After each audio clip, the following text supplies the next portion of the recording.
And so you've got a runner in Hebrews chapter 12, verse 1. Let us run with patience the race that is set before us, looking unto Jesus, the author and finisher of our faith, who for the joy set before him endured the cross, despised the shame, and is set down at the right hand of the throne of God, period. End of thought, not end of metaphor, but it's the end of the thought. And the author has basically opened the chapter by saying, look, in my last chapter, I told you about all your forefathers and how faithful they were. But now I'm telling you that they're just witnesses to the great faith that you're going to have, because you're not going to spend your life looking backward at Abel and Enoch and Abraham and Isaac and Jacob. You're going to look unto Jesus, the author and the finisher of your faith. So we're done looking backwards. Now we're going to start looking forward, because you're never going to be a good runner if you run with your eyes looking behind you all the while. So your eyes are going to have to be forward. You have to be looking at Jesus, who he is and what he does.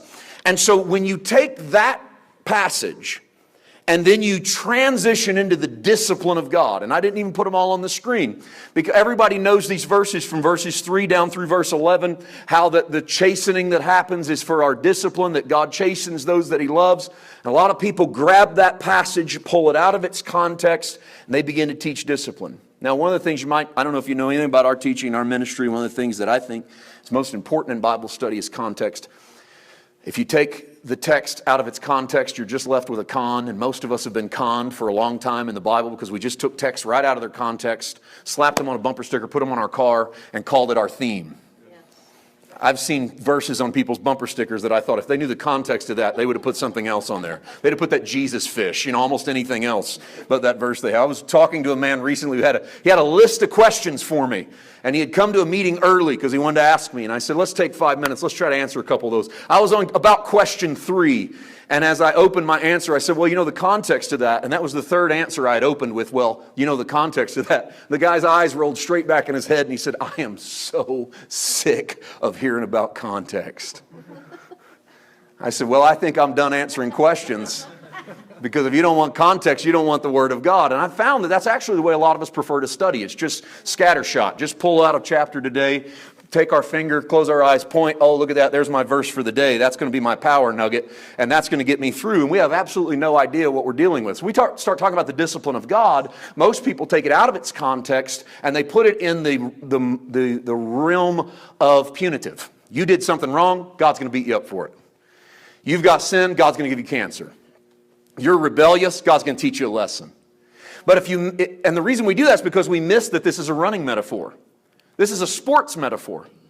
And what the author tells you is you have a race to run. You can't run it if you're looking backwards at Moses and Abel and Enoch. You have to look unto Jesus, the author and the finisher of your faith. And once you get your eyes moving forward, you're going to learn that there's a discipline in learning how to be a distance runner. And that discipline is not going to be easy to come by. You're going to go through a lot of trials. You're going to go through a lot of troubles. You're going to go through a lot of situations. But it is not God's obligation to deliver you out of every one of your problems. How many of you realize that God is not obligated to deliver you out of every one of your problems, but God is obligated through covenant to go into the middle of your problem with you. Yes.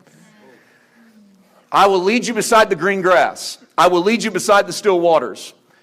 I will lead you in paths of righteousness for my name's sake. Yea, though you walk through the valley of the shadow of death.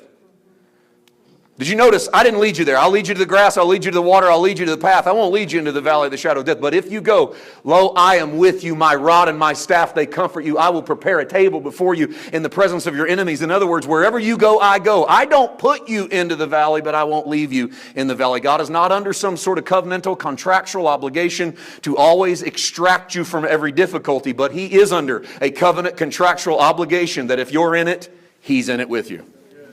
And so right smack dab in the middle of it, we're going to learn some discipline. And so whenever all this junk comes at us in life, God treats us like sons. And instead of extracting our kids from every issue, we help our kids get through their issues. We move into their issues with them. We take their issues and make them our issues. And when we do that, that's a discipline that happens inside of them where they begin to learn what it means to be dad's kids. And that's what the author of Hebrews is talking about.